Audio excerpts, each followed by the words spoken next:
Welcome, diary listeners. This is the Black Box series, our look into real stories that change the names to protect the innocent.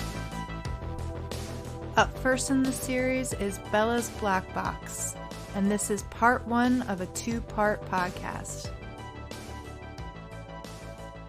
Wonderful. Hello, Apprenticeship Diary listeners. This is Amy. Rico's not here right now. He's off running errands. He's not been a part of the podcast a lot lately. But I have a special guest today. It's a very interesting guest because I've kind of wondered about this. This has been an issue of mine with a not an issue, but like a thing that I've encountered with a lot of people because, you know, our stories are, you know, they hit a lot of bumps in the road. And so I met this person via DM on the Apprenticeship Diaries IG page. And we're going to change names to protect the innocent, not so innocent. So we're going to stay anonymous.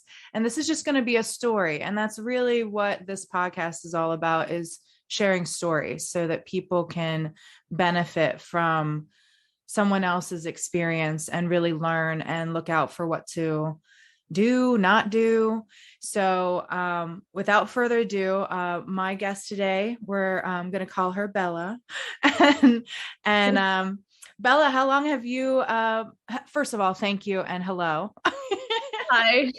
Hi. Thanks for having me. Yes, and you're in the UK, so that's the only thing that I'm going to leave. It'll be pretty evident once you start talking. So yeah, definitely.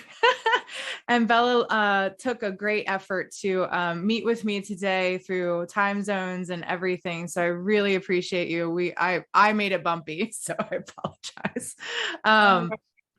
You're awesome. How long have you been a professional? Well, actually, this is a funny question because technically I've been in the world of tattooing for about 7 years now. Oh, wow. My apprenticeship, quotation marks, was about a year long. And then I worked for another 6 years in the same tattoo studio that taught me how to do everything that I do. Well, most of the things. But because of the way that it worked, I really don't feel like I've been a professional for the 7 years. There's been some limitations were put in place, and I just feel like, I don't know, the time does not match up. Yeah. Like the skills and the knowledge and everything that I could have been learning during that time, if you know what I mean. But I do, but I've seen your art, and so it's kind of a conflict with how awesome you are.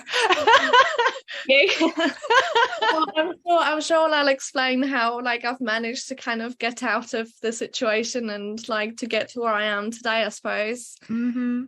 Yeah, well, I mean, I can concur because when people ask me, I had 2 apprenticeships, and you know, one is hard to count because I feel like it was really a non-starter. It was a lot of learning what not to do. And though I was in alignment with tattooing, it's something that's hard for me to validate completely and talk about because there are players in it that I'm, you know, I understand their story and where they were coming from, but it's hard because a lot went awry. And I feel like as you know, I don't really know, but like I do feel like it was hard to count that time, and it was hard to get started, and it was hard to, you know, the time invested, you know. Now looking back, I think about certain things and attitudes, and I'm like, wow, that probably could have been maximized a lot better. So I understand. I understand. Well, what made you want to get into this? I guess that's a typical question that we usually ask. Yeah, I feel like I've rehearsed the story. So many clients ask you the same question, Yes. You know, I've got like a written paragraph almost. So basically, originally I come from a different country, and it's a very religious Catholic country. So not that my family were particularly religious, but like your nans and your great nans and everything is very much traditional thing to go to church every Sunday and pray before meals and stuff like that. So I was kind of around the whole church religion thing throughout most of my childhood. And because of the way the country is run as well, like tattoos are like bad and taboo and the work of the devil and the worst thing you can ever imagine. And I suppose a little bit of the kind of like, only criminals and sailors and that drug addicts get tattooed. So in the back of my head, like all my family members telling me, oh no, stay away from this, stay away from that. But then at the same time teaching me to not judge a book by its cover. I was always like, I'm interested. And I was a little bit of a rebellious child, so I kind of ventured into like graffiti kind of things and rock music and stuff like that. And eventually when I moved away from home to go to university, I started doing all the things my mum didn't want me to do.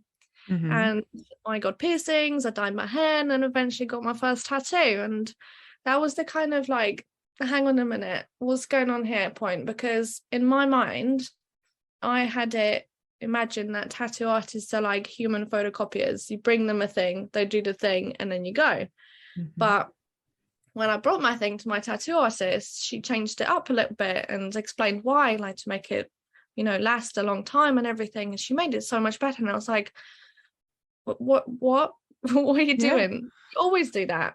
Yeah. She's like, yeah, like that's just, how it goes. And during the tattoo, like I was chatting to her and getting to know like a little bit more about the whole thing. And eventually she was like, oh yeah, sometimes you just draw your own designs and people get them done. I was like, excuse me, you're telling me that you create your own art just for yourself and people mm-hmm. come and get it tattooed on their bodies and carry it forever? Mm-hmm. She's like, yeah. Mind blown, honestly. I was just like, what the hell? Why didn't I know about this? And from that point on, I kept researching, and the more I found out about what the tattoo world is actually like, the more it seemed like the place for me. Mm-hmm. So I did my very best to kind of find my way in. This might be a bit of a segue, but within that discovery and stuff, how receptive has your family been? It took them a while. My mum decided to take more of a jokey side to things, and every time I mentioned I got a new tattoo or something, she'd just say that I should get the next one on my brain. I mean, I would if I kind of love that. Yeah. I kind of love that. Yeah, that's the funny side of things. But I remember at some point my dad wasn't that nice about it actually, and I think at this point I've already had about 7 tattoos myself or something. And at some point they came to visit me at university, and we were just sitting in a room together, and he was in a funny mood, and somehow the conversation steered into tattooing again, and he just said something along the lines of, oh, I just think that if anyone who's got a tattoo just isn't even a human anymore. I'm like, oh wow, man. Okay. Well, they've both changed their views very drastically in the last 7 years. They're both considering getting tattoos themselves now, so they've seen a different side of things.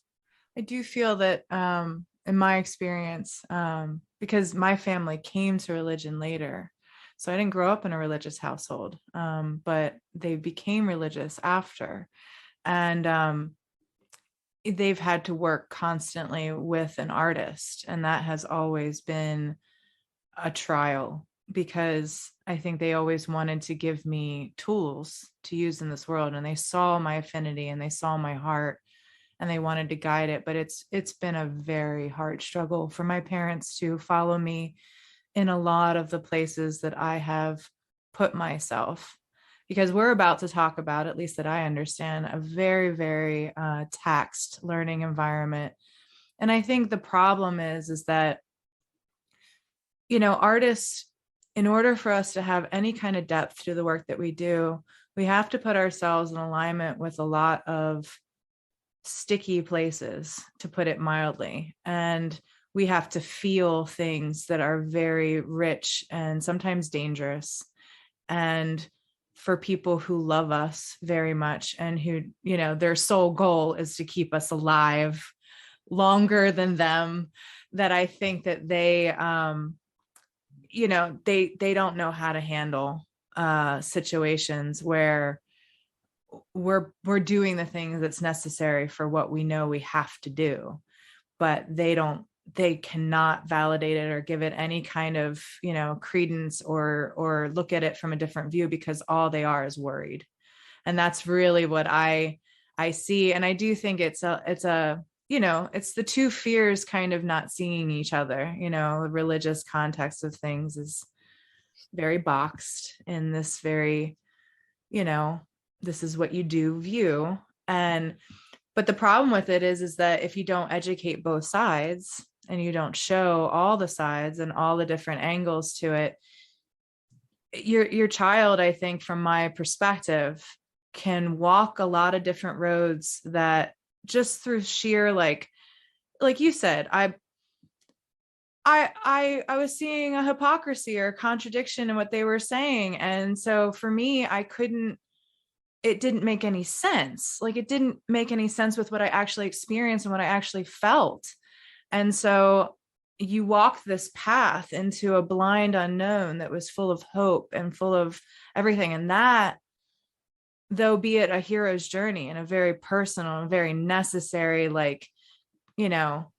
pardon the expression, but come to Jesus kind of calling, is that is a personal journey that must be took, but is so fraught with peril. And your parents probably knew that. And they were just, to give them a little, nudge and appreciation, they were probably terrified for you. And they probably just were terrified, period.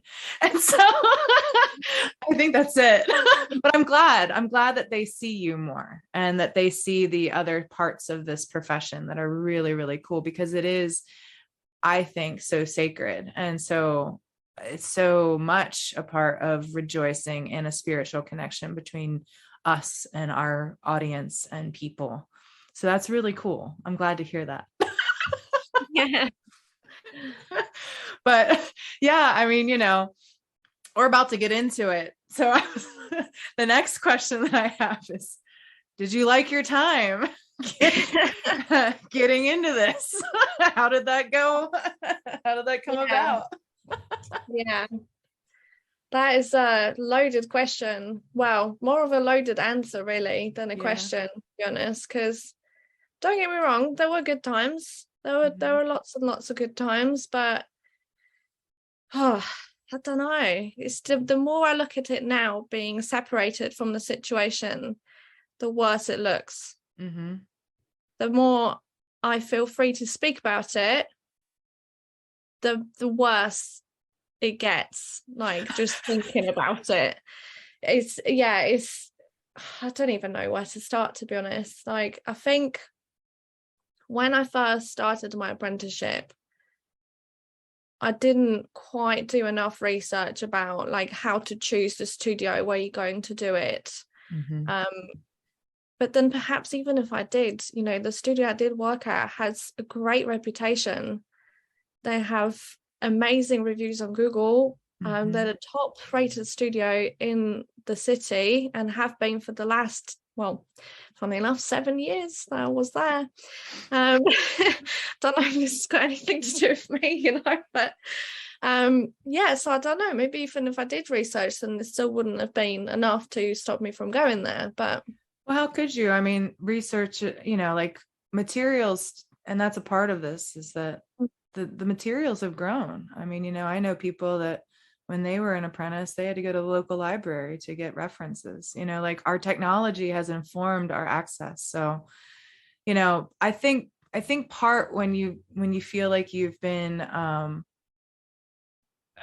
in reflection, when you know that there has been some places where you've been abused, it's natural for you to think like, did I do that? Like, did I do that? Did I really? But no, it was a collection of things. It was the time, met opportunity, met everything, and it just aligned to your story. But this is why we're here, and this is why we're telling it for other people to listen to. So I guess start out by saying like, okay, how did you go about it? Did you have a portfolio? Did you always do art? Like, did you walk in and then I'll just let you go from there? Well, so basically, like it starts a little bit different to what most people do because, like, normally you approach studios with a portfolio and then hope that someone's going to take you on, ideally the person that you've chosen. But Mm-hmm. for me, which I think added to me staying there for as long as I did, was because I was made to feel like I was chosen in a way. Because I met Victoria when I was in my second year of university, when I started realizing that tattooing is what I wanted to do. And I was doing a little bit of research on how to get into it. And obviously I came across the idea of an apprenticeship. But I still had another year of university to finish first. But I wanted to make like kind of connections and stuff, so kind of make the process a little bit easier. So I was chatting to some different people, and I've also discovered that tattoo conventions were a thing, because Who I had knew? no idea that before. I know, right? And I figured, that'd be a great way to get into it, because there'll literally be hundreds of people from the industry in one place. I could ask all the questions I have and see what everything's about. So I reached out to a couple of them, and one of them was the convention run by Victoria. And it was in a different town, and it was in November, so I had to travel to get to it. Being a young girl, traveling in winter time in England where it's dark, and I had to take 3 separate trains. Oh my God. A taxi from the train station just to get to the venue, all by myself, and then stay there for the weekend and meet Just all thinking these about your parents right now. I'm so sorry.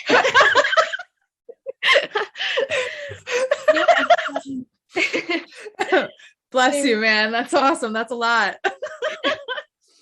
So, but I did it, I did it, and I turned up. Nobody expected me to turn up, which, again, was something that I was like, oh, I'm fucking awesome. I did it.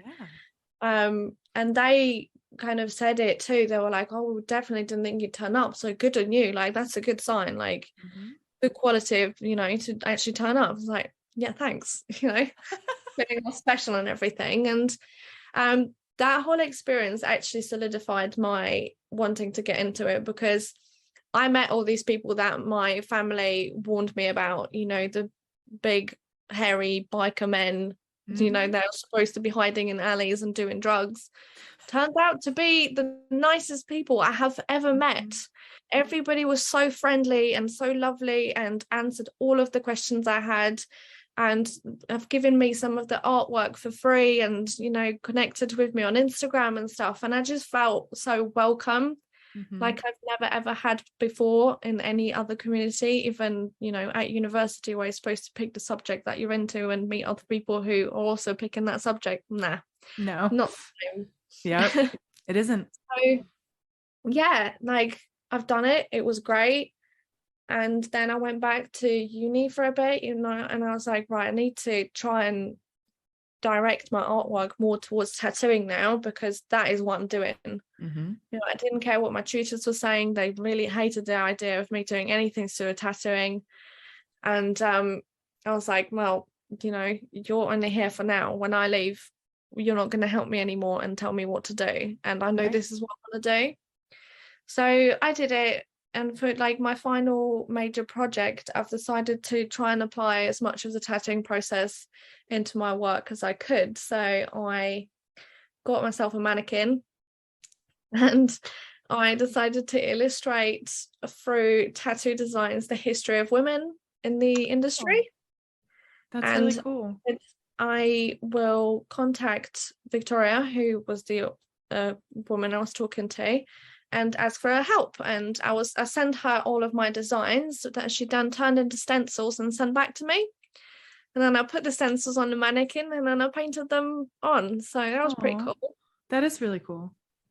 I invited her to the degree show as well, and she turned up with her husband, James, and they loved it. They again, one made me feel super special was that, they walked around the whole place, looked at everyone else's work, and they're like, do you know, Bella, like, this is like, your work is the best here. There's no point even looking at anybody else's. This is cool stuff.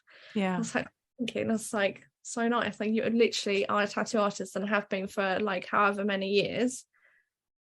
And I think that point probably would have been about 11 years she would have been tattooing.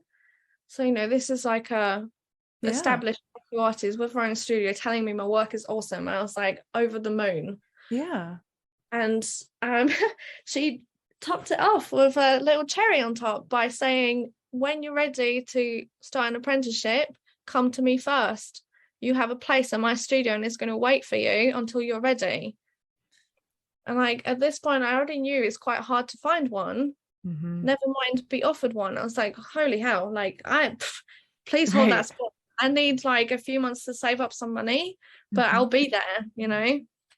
And that's exactly what I did. I took about, I think, 10 or 11 months or something after uni. I worked my ass off. I saved all the money I could, and I moved. I moved town as well. Wow. Again, by myself. Very determined. Like, if people aren't coming with me, then they're staying behind. I'm going. Good for you. And yeah, so my apprenticeship. And started a 7-year nightmare, I think. I just didn't know it yet. Well, I guess I didn't know it for a long time. But I don't know. At first, obviously, I was really happy to just be given the opportunity to follow my dreams. You know, that was the main thing. And I think one of the things, obviously, like I said, I'm very determined. So I was going to do whatever it takes to go through with it. And I think that was a bit of a pro and a con at the same time in the end. Can I pause you for I'm sorry. I wanted to ask, had you any, before tattooing came into your mind, when you were going to university, what was the goal? Was it only to do your art for a living, or was it something more specific? I'm just curious. Well, I went to study illustration, so it's gonna be something to do with briefs, because I was never really good at coming up with like my own ideas per se. Like, I always struggled if someone just gave me a blank page. Like, what do I do with this? Right. You know, sometimes like you have an idea, but like it just felt really difficult. And I remember I did a career test at a college at some point, and I asked all the questions, and they're like, "Oh, Illustrator brief for you." I was like, read about it, and I was like, "Yeah, all right." Yeah. No, I studied the same thing. So that makes a lot of sense to me, because I wanted my art to be the thing that fueled me through my professional career. But illustration was the closest thing that I could think of as far as study to go for. And then when I found tattooing, it was like, whoa, this is the marrying of everything I need in order to make this a career. So that's why I wanted to ask. I didn't mean to, you were getting really thoughtful, but go continue. No, it makes sense though, because I remember actually talking about this not that long ago, when people asked me what I did at university and I said illustration, and like the similarities between the two are quite, you know, they're very close. Like, you're working with a brief, someone tells you what to do, but the difference for me was that most of the aspects presented to me at university were quite lonely. It was mostly freelance work where you get your stuff done and you send it off and then move on to the next one. And also it felt very, I don't know what the right word is, but I suppose if you create a piece of art on a piece of paper or a canvas or something and you give it to someone, you know, if they could put it in the bin for, you know, with a tattoo, not so easy. True. And I feel like for me, it was always very personal. Like I liked the fact that I was helping somebody specifically with their personal brand. And it didn't have to matter or mean anything to anyone else. And that was the thing about illustration that kind of stifled me, is that my teachers were always like, you know, this has to be a little kitsch for it to sell better to other people, for more people to recognize it as a brand or something like that. It cannot be so conceptual. And I'm a very conceptual person. I like going deep. I like symbolisms and all these things that matter if you're willing to get real nerdy with it. But if you don't have the passion towards getting that nerdy with it, then you're never going to pick up on the latent communications that I'm putting in there. And I always loved the story. Obviously, we're on a podcast, so I love the stories that my clients would come with their tattoos and why they were getting them and all the different research they had done to like illustrate this very important mark that they were having me do. So it was, like you said, the special quality of it is there. Is like, you picked me out of anyone to like tell your story in a visual way. Like, that's awesome. It's really awesome. Yeah. Well, I think you're gonna love this as well then. I've always thought that if I ever opened my own tattoo shop, I'd call it Horcrux Tattoo. Oh, I love it. Because to create a Horcrux, you have to put a piece of your soul into an item to make yourself live forever, basically. So that's kind of what I think about tattooing. You know, every time I do something for someone, I put a little piece of my soul into it, and it goes off and lives, you know, with that person until they die and a bit longer. And that's I'm sure it goes beyond Harry Potter, but very keen to you. But there's also a Japanese version of that, of like, you create like this, I forget what it's called, but you create like this mental thing and you keep putting yourself into it. And the more you do, the more the actual entity becomes alive. So that's a, you know, that's a thing that exists. You know, I love that. That's great. Yeah, that is really cool. Yeah. I wish I could remember what it was called, but yeah. Well, let's get I know. Well, you know, and I want people to hear like your passion for this, because that's gonna really make them angry about what's about to happen. yeah. I've had that reaction quite a lot, to be honest. But yeah, so okay, so what was I? Start of my apprenticeship. Mm-hmm. Yeah, I think Victoria had her way with words. She knew what to say and when to say it to make me feel special and, well, I guess manipulate me. You know, there's no point saying anything other than what it actually is or was. There was this idea that the studio was basically a family, you know. Like, she was the mum, her husband was the dad, and I was the daughter that, you know, I had, I guess. And at first, I guess it was nice because I was going through a time where I wasn't really getting along with my family so much. And it just felt like I found someone who, first of all, you know, appreciates me for me, who doesn't tell me I'm not human for having tattoos, who's taken me under, you know, well, their home really, because her studio was, you know, her home away from home and her baby and whatever, and is willing to give me the time of day to, well, basically give me a new life, I suppose. You know, tattooing for me isn't just a job, that's for sure. Yeah. So yeah, I don't know, it just all seemed very magical and kind of blinding a little bit to all the things that were going around me. I was so focused on like, oh my god, this is amazing, I've got a great opportunity, that I didn't see some things. Well, I did see them, I just didn't listen to them, if you know what I mean. We call those red flags. Yeah. So I mean, like, the apprenticeship was very, very, very strict. It was, I had to do everything exactly and precisely to her instructions. If I did it wrong, then all hell would break loose. Before I was even allowed to like start tattooing on like fake skin or whatever, I had to complete a sketchbook, and on each page she wrote what I had to draw. And I think, to be honest, that was probably my favorite part of the apprenticeship, and the one that I think I would probably bring with me if I was to ever, you know, apprentice anyone under myself as well. I thought that was really kind of, I was actually going to write that down because that's a good idea. Yeah, so literally on every page she'd write like, I don't know, 10 hearts or something, and then I'd go and do whatever I wanted with that. You know, I had to, the only thing I was told to do was to draw 10 hearts. It could be any styles, any sizes, whatever. And after each page was done, we would sit down together and would go through why some of these would work as tattoos and some of them wouldn't. And if they wouldn't, why? Like, they're too detailed, or, you know, like the colors didn't go well together, or it just wouldn't last very well, like in like sun exposure and stuff like that. So I thought that was really good. I really, really enjoyed that part. I felt like I was learning so much. I just didn't have any idea about these things. So, you know, step one, done, love it. Yeah. And then we moved on to tattooing fake skin. And that's when things started to get real, not in a bad way just yet. Mm-hmm. Just I don't know. I had it in my head that, tattooing is just like drawing but on skin. Mm-hmm. How wrong was I?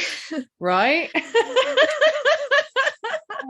Yeah, it's like literally learning how to write again. Like you Mm-hmm. have to learn how to hold the pen, which way to push it to get the right line, and all these kinds of things. And it was just mind blowing. And Right. again, like, seeing her like do it, I was just like mesmerized. Like, this is amazing. Like, I'm trying to do this on this stupid piece of fake skin, and it's not looking anything like this. And I know I can draw. I can do it. Yeah. What's going on? So it was a little practice, and I was sitting on my bench and was tattooing all day, every day, amongst doing other things like reception and cleaning and watching and helping to run a tattoo convention as well. That was part of my apprenticeship. That's pretty awesome. It was until it wasn't. Yeah. Yeah. And, yeah, it was great. It was really good stuff. And I was learning like the fundamentals. We started with basics, like pulling, a straight line, making sure it's like in there properly, and then moved on to packing in color, just black to start with, silhouettes and that kind of thing, just in case you do mess up the line and you can fill it in and nobody has to know. Yeah. We moved on to text. And I remember like that's one of my fondest memories actually was just tattooing Bella must learn how to tattoo over and over again like skin. And it was I love great. that. It was good. It was good fun. It was just funny. And like it made good conversation in the studio as well. Every time a client would come in and they'd be like nosing over what are you doing? What are you doing? And I'm like just holding it up, like, read it. Bella must learn how to tattoo. That's what I'm doing. Yeah. Well, and in that Yeah. way, you kind of learn how to be a performer in front of people too, Yes. which is good because Yes. we are, in a moment, we're performing our craft in front of people and very intimately. So that's good. Yeah. That's definitely another good thing that I learned in the studio was how to talk to people and just be there for them, because Mhm. sometimes people don't want to talk, and sometimes they want you to listen and want you to talk back and stuff, and you need to learn how to do that, and it's not as easy as it sounds, Mm-hmm. especially when you don't feel like it, Yeah. but Yep. she taught me that that's part of the experience. They're not just paying for the tattoo on their skin, they're paying for the whole thing. They're there for the entirety of the time. They want to feel comfortable, they want you to be whoever they want you to be Mm-hmm. that Yep. day, which I think is a good thing to a point.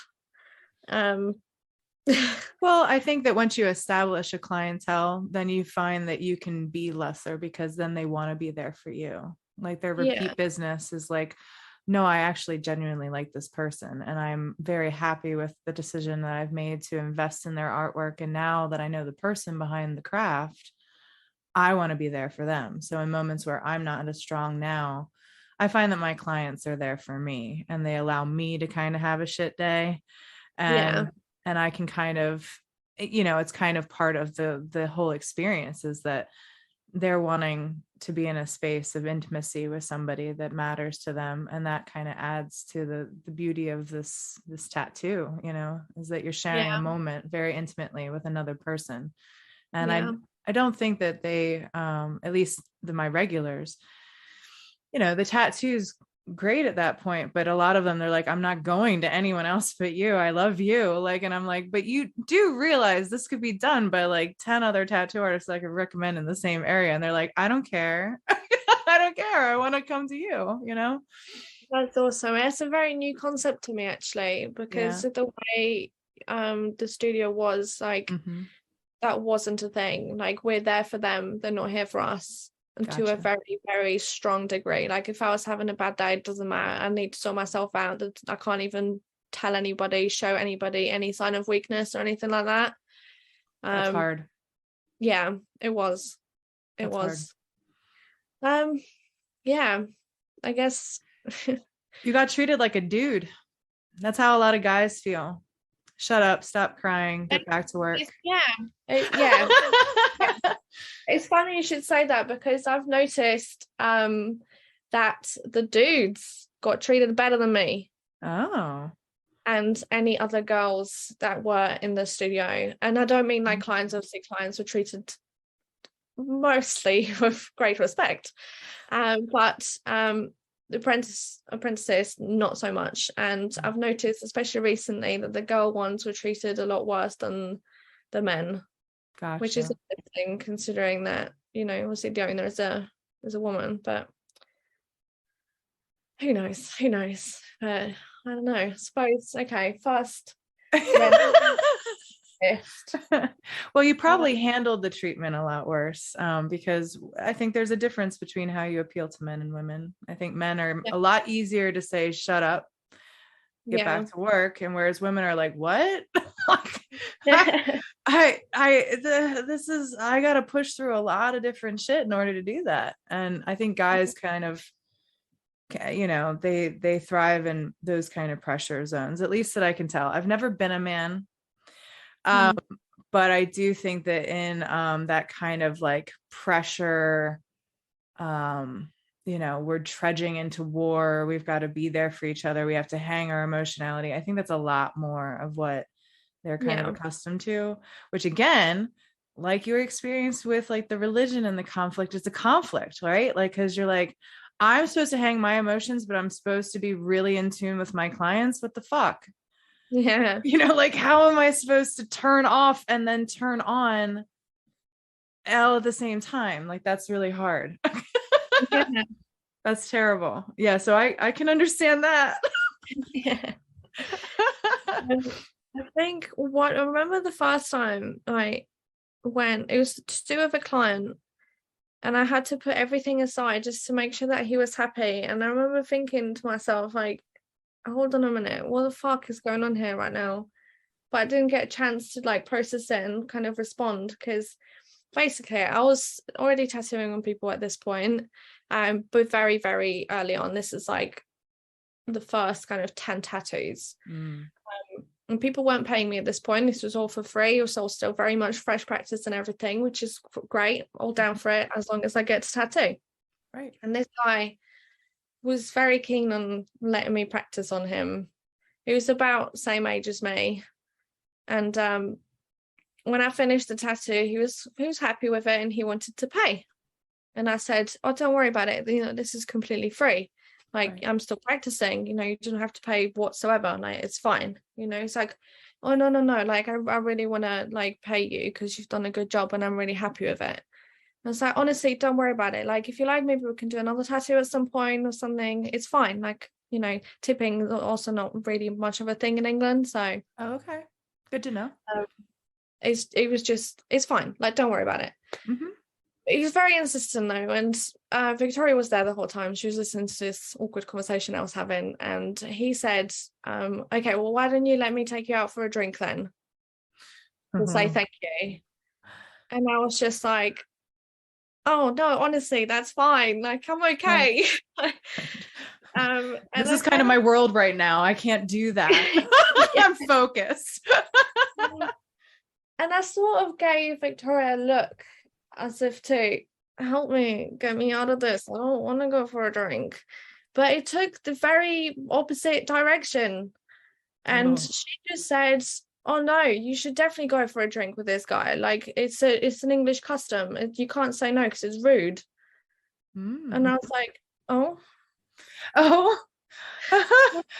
Like, I've lived in England for about however many years at this point, or at least 10 or something. I've never heard of this. Like, you're not supposed to go out for drinks with men just because they wanted to pay you for something, for a service. Right. And I was just like, what is happening? And this guy is looking as hopeful as ever, right? Because now my boss is telling me to go out for a drink with him. What am I going to do? Be like, no, dude, thank you. I'm not interested. I just want to go on with my job. Like, this is getting a bit personal now. Yeah. But I didn't have it in me. And I was just like, oh, okay. Great. So, yeah, I agreed. And I had to go. And it was the most awkward thing I've ever done, I'm pretty sure. Like, I turned up and it was just awful. Like, I didn't want to be there. And he must have known I didn't want to be there, but he just didn't care.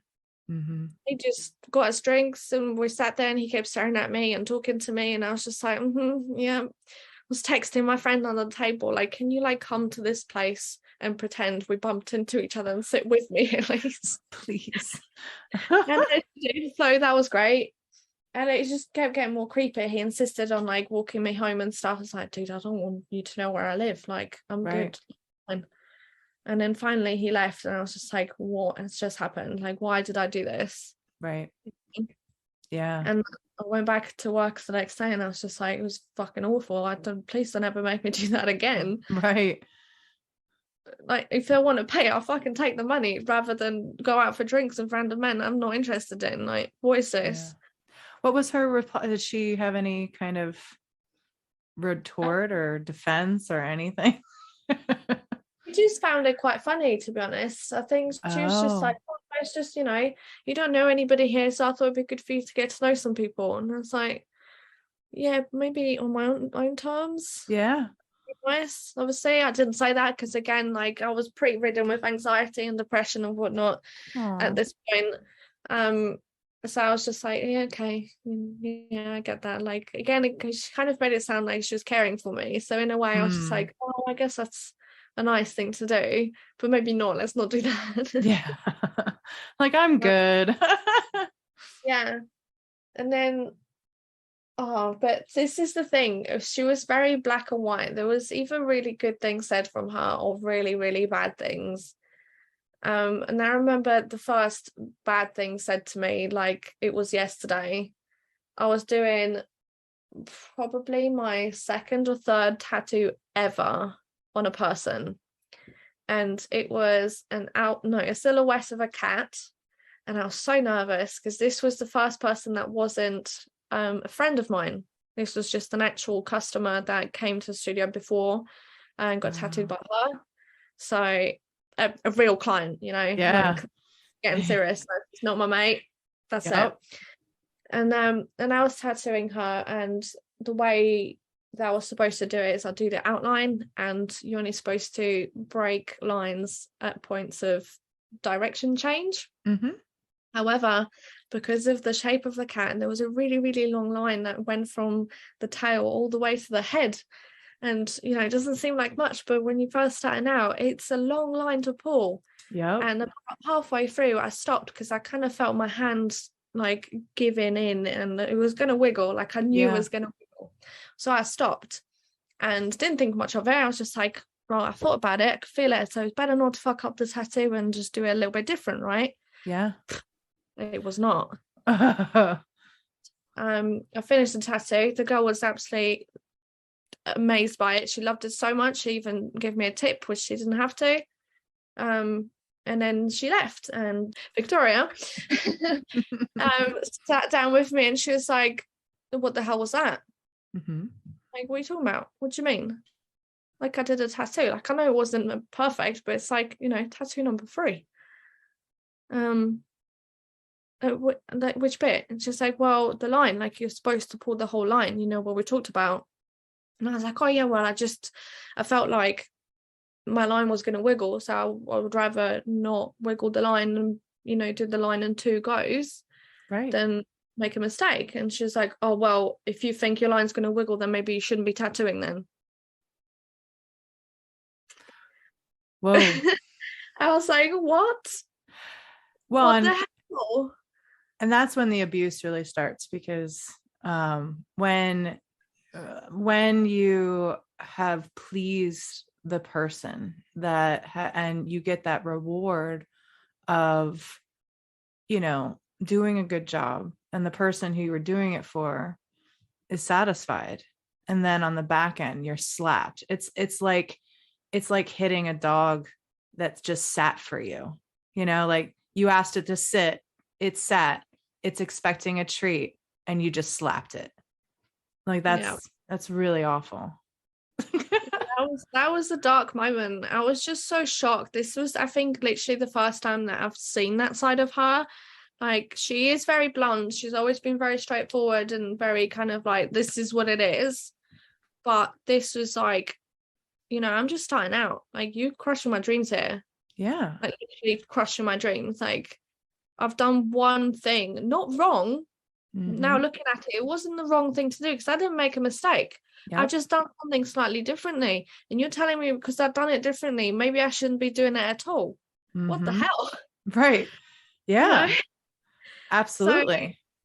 I obviously I didn't think about it like that then. I was just like, oh shit, maybe I shouldn't be tattooing. You were crushed. Yeah. It was devastating. And then going into all the other tattoos, I kept thinking, oh my God, oh my God, oh my God, I must do it like this, I must do it like this. And even when I could feel my hand going into that wiggle stage again, I had to push through it because I knew that if I didn't, I'd get in trouble. Oh man. So that was pretty hard to deal with. So your anxiety grew instead of Yeah, gotten less. Wow. massively. Oh Honestly, man. I was in a really, really bad way for, I don't know. I think I started therapy like about 4 years ago. So it's probably about 3 years into me working there. Right. So there was, well, I guess 3 years of trying to deal with it on my own and for it to keep getting worse and worse constantly. Wow. Um, but it's all right. I've done it. I've come out 3 years. Well, yeah, I was in therapy for 3 years. So I guess 3 years later, I came out of it stronger than ever. And now I can see all these things that were done to me and I can recognize them and Yeah. learn from them and move on. But it's just, I think about it and it makes me angry, Oh yeah, because I mean, obviously you had to you know, you had to turn to another professional to get you through it. And that's it's rough. I mean, I admit there was moments within my the only successful apprenticeship that I had where I taught somebody, and my apprentice was going through major depression, anxiety, all of these things during her time. And I don't think I helped. I wanted to. I really wanted to. But at one point she was just so lost and looking to me. And at one point I had to tell her, I said, look, dude, this is above what I can give you. I'm not a professional, like, mental health expert. I said, but I am here for you. I do love you. And I want you to know you can take a break. Like, none of that. I mean, I listened to your story, and her apprenticeship was not like, I think if anything, it wasn't as structured. I think she would have thrived more had I just like cracked the whip a lot more. She probably did better within that space. But I was just so like, it'll come, it'll, like, like, it's fine, find your own way. And she's like, no, bitch, I need direction. Like, I'm floundering here. And I'm like, no, it's cool. Like, your clients love you. They're here for your journey. Like, you're not messing up as bad as you think you are. But I think that really freaked her out, because it was like, she wasn't meeting what she expected. And what I kept telling her is, like, it takes time. Like, it takes a lot of time for you to meet those expectations. And you're probably not going to meet them, because what you find out in a world of being an artist is you're always striving for something. You have to fall in love with the journey and with the struggle and with the push, and just falling into something that is pure motion, pure action, pure meditation, and just riding that wave. And there's nothing I can do. It's basically like learning to surf. There's nothing I can do from the shore to help you manage that wave. Like, you got to feel it. And Yeah. I just told her, I was like, it's not like, I kept reassuring her, it's not a failure to pause. It's not a failure to get a therapist. It's not a failure to do any of these things that you need to do for yourself. But I think that for her, because I was her new mentor, she was seeking a lot of validation from me, which, on my end, I was just like, why are you putting so much into me? I'm an idiot. I'm just like, I'm just some asshole who said that they teach you something, and and I already told you I only know what I know, and I'm not going to be able to give you all of it. But it goes both ways, like, I think it's just, when you're on this path that, like you said, you're tattooing isn't like anything like drawing. It has its whole other, like, and you make all these assumptions about what it's going to be, and then you like get into it and you're really struggling. You're like, holy shit, this is worlds different than anything I thought it would be. And you're brought back to your knees again, and you're like starting from a place you didn't think that you were starting from. And it's so humbling in itself that it's like you're raw. You're raw in every way. Totally. Yeah. No, that makes sense. That's exactly what it's like. And I think that's kind of where you need like the balance, because obviously your mentor's there to kind of guide you through the process and be there for you when you need them. But like career wise, mostly, like with the craft and everything, like, yeah, I don't know, like as a human being, obviously you're going to be for them too. Like if they're struggling, you can listen, but yeah, as far as it goes. But yeah, I'm certainly make an effort to not make it any worse though. That's for sure. well, and as you said, like the whole kind of family dynamic, it's very similar to cults and how cults start, like they kind of prey on like this disconnect of a family unit, and then they step into that space and become a new family. And that's how they hook you, is that now you're untethered from your foundation, like the people who raised you, and they're offering a new sanctuary. So now you've already disconnected over here. And if you are to realize the problems here, where are you? You're lost. Then you have no roots. Now you have nothing to tether you to anything, and you're on your own, truly. So it's really scary. So I'm hearing you. That's rough, girl. Which actually brings me to one of the other things that I remember the most about what's happened in the apprenticeship. Well, see, I keep saying apprenticeship. I feel like my whole experience and my whole time when I was in the studio, even though I wasn't an apprentice anymore, I was still an apprentice. But I'll get to why in a minute more, because I really want to tell you about this, because I feel like this is something that some other people might come across as well. And if they see that happen, they need to go straight away, because basically I've already started making some money. I was I think probably maybe like 2 or 3 years into like actual tattooings, not an apprentice technically. And we had a guest artist there for a few days. She was someone that we know. She's kind of more like a friend of a friend. She's about my age too, which is quite nice to see, because Victoria's a bit older than me. So it was nice to have someone there similar age to kind of just talk to and see, what their perspective on tattooing is and how they do it and that kind of thing. And it was just nice. And I remember one of the days she was there, Victoria was sorting out the money at the end of the week. And I'm not saying she took it from me or anything, but my money was down by about £50 or so. And I was just like, didn't think I never would say that she was stealing from me or anything like that. She's done it on purpose. But I just felt like I should mention something, because, it's £50 that I made. So, right. Can I have it, please? So I just sort of quietly mentioned to her. And I was just like, oh, look, Victoria, like, I'm really sorry to bring this up, but there's just, there's supposed to be this much, but there's only this much. So, like, would it be okay if I got the rest of the money? Like, look, I can show you, it's all here. Like, this is what you've just given me like 10 seconds ago. Right. And she was just like, yeah, here it is. And I was like, okay. I mean, okay, what happened? Thanks. And I was just like, oh, thank you, and then we kind of finished the day and it was all okay. And then the guest artist went home and all hell broke loose. Oh my God. She started screaming at me. Like, how dare I bring this up when there's another person in the studio, making her look like she's a thief, like she's stealing money from me, taking advantage of me. I should not have said anything until everybody's gone home. And even then, I probably shouldn't have said anything, because this is just not something that happens. Like, there's no way that she would have done anything like this to me. And how dare I even suggest that she would take money from me? And I was so confused. I was like, I didn't mean for it to sound like that.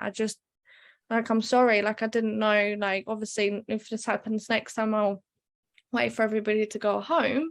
Like, Right. I'm really sorry. I didn't mean for it to come Right. across like that at all, but I You're just making a felt, leap. I thought it was an honest mistake. yeah, like I thought, like I just want to make sure that it's right for the books as well, because if you wrote one number down but you only have this amount, then it's not going to be right, and I don't want you to like get in trouble or whatever. Right. And she was having none of it. She kept screaming at me. She was telling me to get out of the fucking shop, like never want to see you again, this, that, and the other. And I was just like, I was crying my eyes out. I was like, what the hell just happened? Like, have I just ruined my chances to do anything in the tattoo world now? Like, am I done for? Like, what's going on? And I was apologizing to her, like, profusely. I was like, I'm so sorry. Like, please forgive me. Like, I didn't mean for it to be like this. Like, can you try and understand? Like, I didn't mean for it to be like this. I've never said anything like that before. I've never done anything like that before. I just Over didn't 50 know. pounds too. Like I know the conversion isn't, like it's in your favor right now between US dollars, but that's not a lot of money for what we make. It's just enough to be like, hey, Yeah. I see a mistake. It's a clear enough a mistake, but it's not anywhere near what we can make. Like this is Was ridiculous. end of the world, honestly. And it felt like it to me too. I was, I left the shop, I don't know where to go. I was still crying. I ended up going to like around the back of the shop. There's a car park and stuff where nobody could see me. So I was just sat on the floor just crying, and just phoned my husband. I was like, can you come get me? I don't know what to do. And yeah, he came to pick me up, and I went home and obviously cried a bit more because why not? Mm-hmm. And I texted her and I said the same things again. I was like, I'm really sorry. I didn't mean for it to come across like that. Like, you can have, that money. I don't mind about the money. It's not about that at all anymore. Like, I don't care. Like, please just don't fire me, blah, blah, blah, this and that. And she didn't respond to me for hours. And then I think, I can't remember exactly what she said in the text, but it was probably something along the lines of, oh, you fucked up majorly. Like, I wouldn't be surprised if I don't see you tomorrow. That would be fine by me. Blah, blah, blah, this. And I was like, oh, okay. But I guess it's not technically a no, so I'm still going to turn up. Yeah. And to my surprise, when I did turn up, it was like nothing had happened. She was so good at pretending like none of it has happened. Like, it was just another day. And I was just like, brilliant. That's good for me because I can just crack on, right? Then it'll be fine. Oh. I should have been like, oh, no, let's never go back to that place. Yeah. But I was determined to make it whatever happens, But she made you feel like you couldn't communicate with her. And yeah. So it's better just to be in silence and just keep your head down than anything. There's so many times when the money at the end of the week was wrong and I didn't say anything just in case it happened again, and that was my last kind of stroke and I'd get fired. Was it always in your deficit and in her favor? Yeah. Oh man. Yeah, because if it was an earnest mistake and she was just bad at math, every once in a while it would have at least given you 50 pounds extra. This is the thing though, like I'm not saying that she was stealing intentionally or anything, because I do. Odds are that's the case. You don't always consistently undercut someone. No, I know, but let me explain how the money works, and then you might have an idea. Like, she is bad at math. I'm just gonna put out there, she's fucking terrible, and she always admits it too, which always made me be like, you literally counted my money right now, please don't say that. Yeah. But basically the whole system is absolutely archaic. Like, when people come in and book, they take 50% deposit. It's always cash. We didn't take bank transfers, nothing like that. Always cash. So when they come in, they put the 50% down, and we fill out 2 little appointment cards, exact copies of each other. And one we give to them, so they bring it back with them to the appointment, so we know how much they've got left. And the other one we keep, and we literally clip the money onto that card with a bulldog clip and put it in a box. And it sounds awfully convenient for abusive behavior, if you ask me. Oh, yes. There's so many parts of this situation. That was mostly the main reason why I left. But yeah, basically, so what would happen is the clip sometimes comes off. Oh yeah. And the money goes somewhere else. Or oh yeah, I'd never mentioned actually, when I started my apprenticeship, I was apprentice number 7. Mm. And there was another 6 after me as well. So there's people coming in and out of the studio constantly dealing with the money. Oh yeah, another thing which I probably should have mentioned at the beginning. When I first started working there, I had to change my name because my name was the same as hers, and she didn't want to be referred to as the old Victoria or the bigger Victoria or the Victoria whatever that wasn't just Victoria. So that meant that I had to either be called number 7 as the 7th apprentice, or I'd get to choose my own name, luckily, because some other people after me didn't get that choice. 7's a great number though. It is. But I like Bella. I think like the idea of being referred to as a number, right? Was a little too far. Yeah, a little bit, just a little bit. My therapist hated it so much. Oh, I'll bet. Because, I mean, I've kind of like adopted the name now. Like, I'm just Bella now. Like, that's just me. Yeah. But yeah, the money thing. So because there were so many people coming in and out of the studio, working on reception and dealing with these monies, and having to learn that system over and over again, making sure all the details are correct, because there's only one way to obviously do it right. They kept making mistakes. So the cards would have the wrong dates on them, or they'd have the wrong amount on them.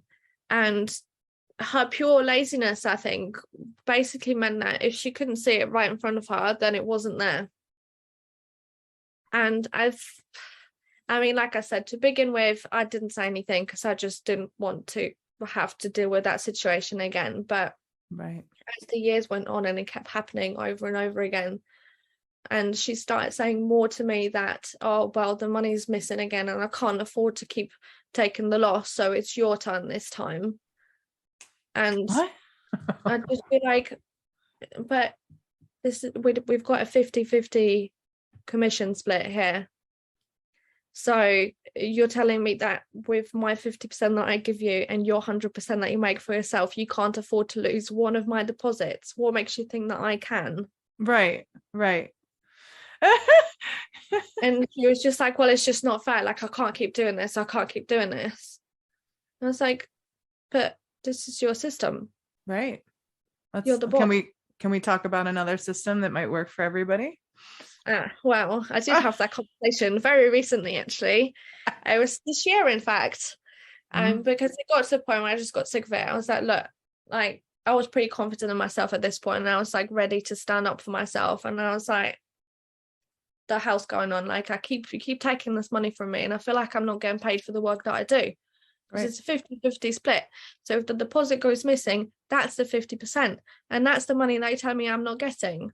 So sometimes I do a full day sitting where I'm supposed to get £200 and I don't, because it's gone somewhere. Now, a question: in the UK, do you guys have business insurance? I don't know. Well, see, that is something that, typically speaking, if money keeps going missing, or if something happens to your business that is a problem like that, and you can make a claim to your insurance company, and you can say, like, this happens.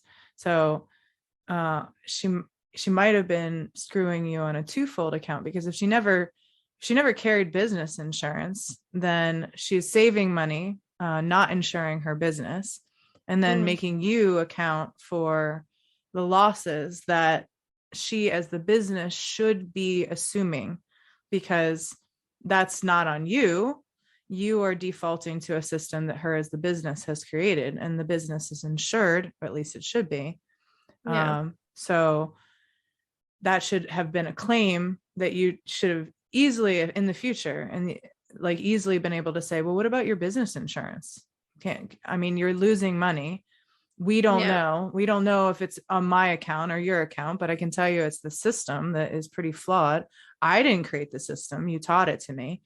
Yeah. This sounds a lot like it's on this business as something to take as a hit. And if you can't keep doing it, that's fine. You're hopefully already paying for business insurance, aren't you? And then you just. That's an interesting point. Yeah. Exactly how that conversation would go, because it's very similar to the conversation I did actually have with her. When I got sick of it, I took it aside and I was just like, oh, I should probably mention at this point we had 2 apprentices at the studio who were actually getting paid through a government scheme. The government was doing it was called like a Kickstarter scheme, and it was to help out people between the ages of like 18 and 24 who were on universal credit, which is like a benefit system to give them experience and things to put on their CVs and kind of help them into different kinds of jobs and stuff. So if a business signed up to it, then the government would basically pay back the minimum wages for these people, which is amazing, right? So she's getting a government credit for having these people in the studio. Yeah, because she'd also get a bonus on top of actually getting paid back for these people. Oh yeah, and it's a lovely op-ed too for you to shout out and say, oh, look at the community effort that our business is doing. Yeah, exactly. Yeah. But that's kind of started when it, like, I was just a bit like, well, hang on a minute, because I know you're getting all this extra money and you're still turning around and telling me you can't afford to pay me for the work I've done. So I was just like, look, Victoria, I just want to talk to you about this situation, because I just don't feel like it's fair that it's either you or myself losing the money when it goes missing. Yeah. We've got all these new people coming in and out, and they're probably making mistakes and the money does get misplaced. I'm not saying anyone's stealing or anything like that. Like, people do make mistakes and that's fine, but I just don't feel like it's fair that you tax me. Yeah, which you're probably already taxed because you're paying taxes to a government that is then paying for her and these people to be in the shop, which that's a good way to breed resentment. I was just like, so how comes you don't take it out of their paychecks? You're taking it out of yours, out of mine, but they just keep on going, and it's fine, they keep getting paid, and I know it's not quite as much as we get paid, but it just doesn't seem fair. And she was like, well, yeah, it's not fair, they make hardly anything, so I can't take it from them. I was like, well, you shouldn't be taking it from anyone, like, this is your business, and like, I honestly think that maybe we could do something about how the money gets handled in the system. Maybe we could update it a little bit or something. And also at this point, I insisted on taking some bank transfer deposit for myself as well, because I went on TikTok and it was quite popular on there actually, and people started coming to me from different countries. It was mind-blowing. They couldn't pop in with a cash deposit basically, so we had to do it.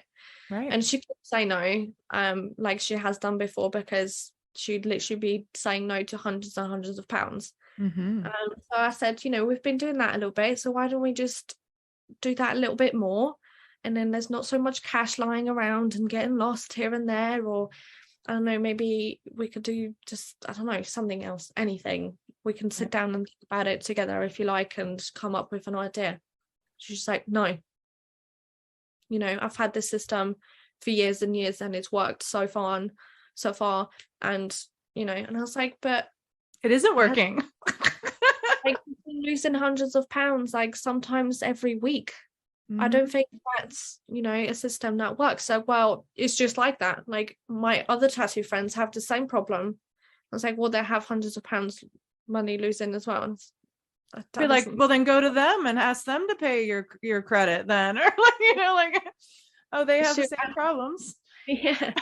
So then I was just like, okay, this is not going to go well anyway. So my last kind of thing that I suggested to her, I was like, okay, that's fine. This is your shop. You can run it how you want to run it. You're the boss, literally.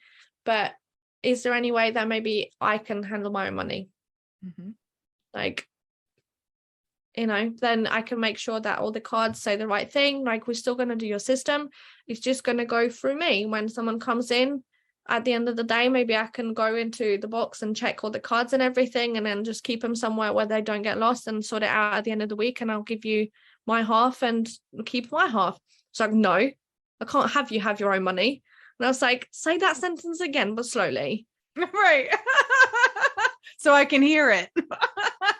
Whoa. It's like, okay, well, obviously this is not getting anywhere at this point. And that kind of started settling the idea of me actually leaving this place, because I was like, I'm supposed to be self-employed here. Yeah. I don't even get to hold my own money. Yeah. I don't, there was nothing self-employed about that place. I didn't get to choose what hours I worked, what days I worked, what holidays I could take. None of that. Absolutely nothing at all. And then what really, really put the nail in the coffin was, over the next few days, I noticed that the apprentices started acting a little bit funny with me. So basically, I was pretty much fully booked every single day. So they would go out and get us lunch. Mm-hmm. And I said to them, I was like, oh, would you mind grabbing me this? And you can get something yourself as well. I've got money in my purse, like always. And one of them was just like, oh, no, I'm not going now. I might be going later. And I was like, what? That's not how it works. Yeah. Like, I'm saying this now because I'm about to have a break with my client. So I need to eat soup. But I thought that was really odd. And more odd was the fact that Victoria didn't say anything. Normally she'd be like, excuse me, what are you doing? You've been asked to do something, so do it. Right. But she didn't. And I was just a bit like, that's interesting. Okay. And then the same thing happened the following day. I asked another apprentice to go and get me something. And I said the money was in my purse. And she's like, oh, I can't do that. And I was like, okay, interesting. But I finished with my client. And then I went to prep for the next client. He came into the little room that we were in when I was making the stencils, and he was like, oh, look, Bella, I'm really, really sorry. Like, I don't mind getting you lunch, but I'm literally not allowed to. I was like, what do you mean you're not allowed to? Well, Victoria said that I can't touch your purse. Like, I can't touch your money or anything. Like, I'm just not allowed to. And I was like, what the hell? So then I spoke about that with the other apprentice too. Basically, Victoria had two very different relationships with these two apprentices. One of them is she was not keen on at all. She treated him like a piece of garbage. The other one she was very keen on, though. She liked him and let him get away with everything. So I pulled him aside. I was like, what's going on? And he was like, oh, Victoria had a chat with us the other day and just said basically that, like, she doesn't want us to touch anything to do with your money just for our own protection. And I was like, what do you mean for your own protection? It's like, oh, dude, I don't know. I'm really sorry. Like, I don't want to have any bad blood between us. Like, but I don't want to get in trouble. So I just can't do it. I'm really sorry. Wow. And I was like, okay. And Victoria was in there for a couple of days, so I couldn't speak to her about it. But she was back the next day after that. And I waited until obviously our clients were not in the building, just in case. Yeah. And we were having lunch, and literally before I even had a chance to say anything, she just said, oh, Bella, I think we need to have a chat. And I was like, well, this is taking an interesting turn. Yeah. I was like, yes, we do need to have a chat. Mm-hmm. And she's like, oh, apprentice number 1 said that you spoke to him about this and just you weren't happy about something. And I was like, yeah, I just didn't understand why they're not allowed to touch my money. Mm-hmm. And she was like, well, you did say to me the other day that you think the apprentice is stealing money from you. So I said to them, they're not allowed to touch any of it, because just in case like something happens, it goes missing and you start making accusations. I was like, excuse me? Well, this is halfway through. We know we were just starting to get good with this story. That's why we're going to need you diary listeners to join us back next week for the conclusion of Bella's Black Box story. The Black Box series is in response to many stories that are hard to tell and that people withhold telling for fear of reprisal. We think these stories must be told. Recover the wreckage of lived experiences and pick through the rubble so that the information found can better serve the future. If you have such a story in your professional journey, please reach out to theapprenticeshipdiaries@gmail.com. Thank you to our storytellers, and thanks as always to our listeners.